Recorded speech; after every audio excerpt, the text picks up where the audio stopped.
शंकर जी ने पार्वती जी से कहा कि पार्वती जी क्या कहेंगे लोग, यही है सबसे बड़ा रोग और यही रोग है भवरोग।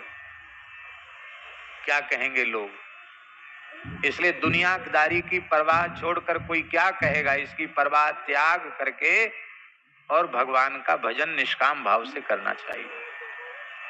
पार्वती जी ने कहा कि आपने बात तो ठीक कह रहे हैं, आपकी बात हम थोड़ी काट रहे हैं।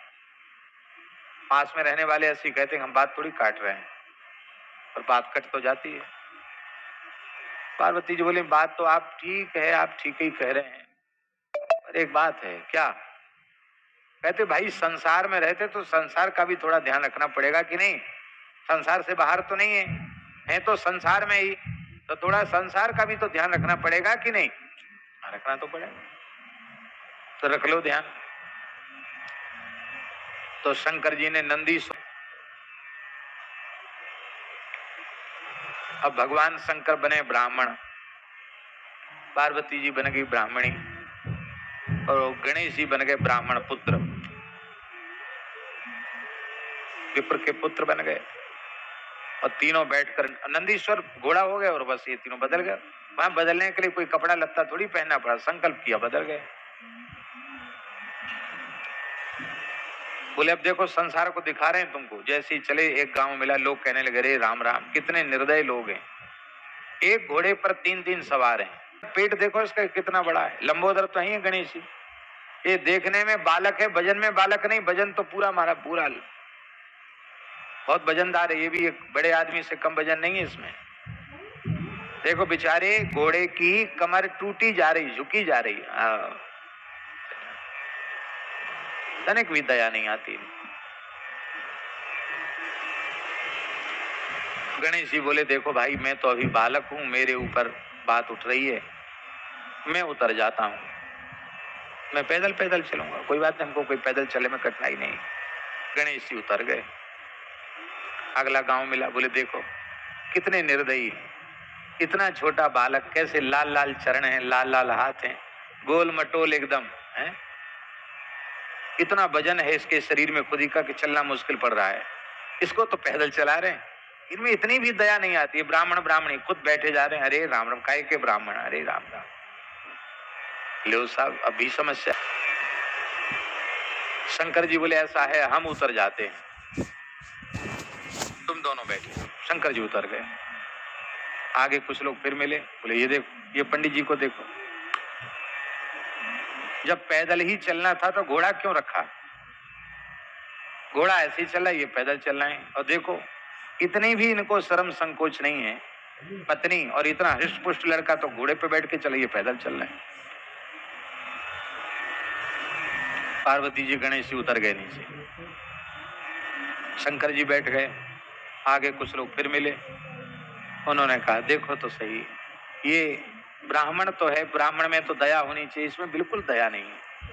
कितनी सुंदर सुकुमला पत्नी है, ब्राह्मणी है, पुत्र है, वो तो पैदल चल रहे हैं, ये बैठ के चल रहे हैं आराम से। इनको इतना भी लोग ये नहीं समझते कि क्या कहेंगे लोग।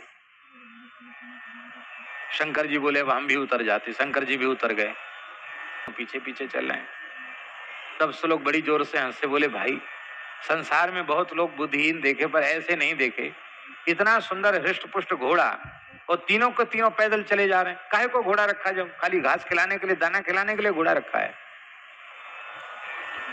जैसे आगे बढ़े, आगे बढ़ के गणेश जी, पार्वती जी, शंकर जी, नंदीश्वर जी चारों खूब हंसे। बोले संसार के तो कहने का स्वभाव, कुछ भी कहोगे करोगे कुछ ना कुछ कहेंगे। भगवान शिव दर्शन के लिए व्याकुल हो रहे हैं। धर्म संघ वाले गुरु जी कहते थे, बड़ा धोता बड़ा पोथा, पंडिता पगड़ा बड़ा। कहते भाई ऐसे वैसे पंडितों से, पंडित की वेशभूषा भी होनी चाहिए। बड़ा धोता, धोती तो हमारे वृंदावन के पंडित व्यासों से, पंडितों से सीखनी चाहिए। कितनी 4-5 बिलांद चौड़ी सुंदर किनार, उसमें छीट कसी हुई धोती में भी और चौबंदी में भी। क्या कपड़ा पहनना तो लगता है वृंदावन वालों ने ही सबको सिखाया है। इतना बढ़िया बढ़िया कपड़ा पहनते हैं। बूढ़ा ज्योतिषी बने हैं, बड़ा पोथा, और ज्यादा वृद्धावस्था होती तो भौं भी सफेद हो जाती है। और भौनी बरौनी भी सफेद हो जाती है। तो भोले बाबा की भौं तो सफेद है ही, बरौनी भी सफेद हो रही है। और इतने वयोवृद्ध तपोधन दैवज्ञ ब्राह्मण का भला कहाँ रोक टोक है, कहाँ प्रवेश में निषेध है? वो तो सब जगह जा सकते हैं। इस स्वरूप में भगवान शिव वहां पधारे हैं। हमें स्मरण नहीं है गुजरात की बात है या कहाँ की बात है। एक चित्रकार के हाथ से बने हुए एक चित्र को हमने देखा। वो चित्र छवि आज भी हमारे नेत्रों से, मन से टलती नहीं है।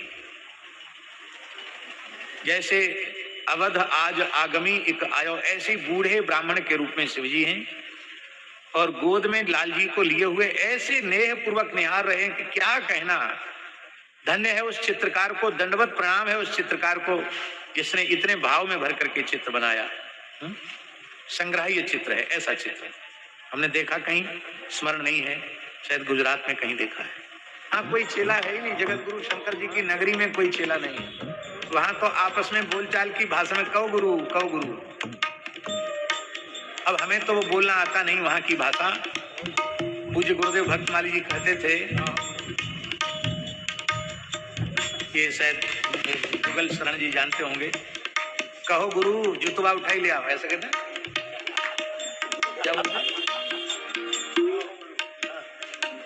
क्या करते हैं? काहो गुरु, काहो गुरु जुतवा उठा ले आओ, जुतवा उठा ले आओ। ले ऐसा चेला भी त्रिभुवन में कहीं नहीं मिलेगा जो गुरु से कहे जूता उठा लाओ। कौन कौन सुख? संसार के सुख बता रहे हैं हम। भगवती सुख तो सबसे विलक्षण है। संसार के 6 सुख और नित्य शब्द का अन्वय सबके साथ, नित्य शब्द सबके साथ जुड़ा हुआ। अर्थागमो नित्यमरोगिता च प्रिया च भार्या प्रियवादिनी च वश्यश्च पुत्रोर्थकरी च विद्या षड्जीवलोकस्य सुखानि राजन। जीवलोक के 6 सुख, मृत्यु लोक के 6 सुख। पहला सुख है अर्थागम, रोज कुछ ना कुछ आना चाहिए। धनागम नित्य होना चाहिए और आरोग्यता, नित्य आरोग्य भी होना चाहिए। स्वस्थ शरीर हो नहीं तो कैसे उपयोग करोगे आप उसका।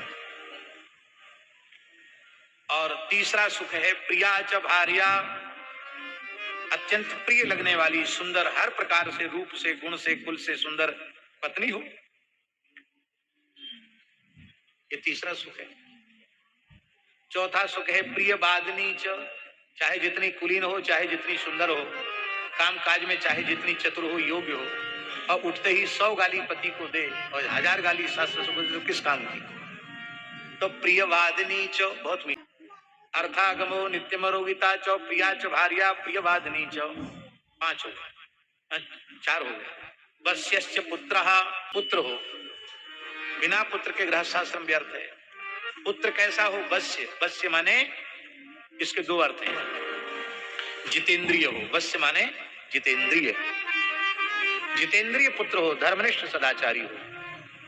और दूसरा अर्थ है वश्य का, माता पिता गुरु के अधीन हो, मनमाना स्वभाव वाला न हो, उच्छृंखल वृत्ति वाला न हो, माता पिता गुरु के सदा अधीन रह करके कार्य करने वाला। वश्यश्च पुत्र, उनका आज्ञावर्ती हो। ये 5 सुख हो गए।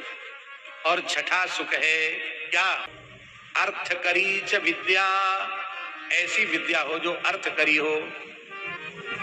तो अर्थकरी विद्या कौन सी? बोलो बताओ, कौन सी विद्या अर्थकरी? हाँ, ज्योतिष अर्थकरी विद्या है। और विद्या वालों को धनागम के लिए कहीं कहीं जाना पड़ेगा, ज्योतिष वाले को कहीं नहीं जाना पड़ेगा। आप उत्तम कोटि के ज्योतिषी हो तो अपने आप लोग आएंगे।